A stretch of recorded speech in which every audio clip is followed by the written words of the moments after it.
শোনে, সারা বাংলায় জিয়ার শোনে,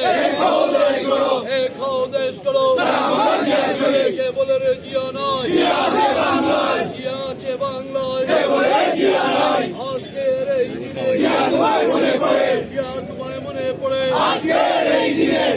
আমাদের কোন নেতা আছে, বাংলাদেশের নেতা আছে, আর ভাই বিগত দিনের আন্দোলন সংগ্রামের নেতৃত্ব দানকারী নেতা আছে, সকল শ্রেণী পেশার মানুষের নেতা আছে,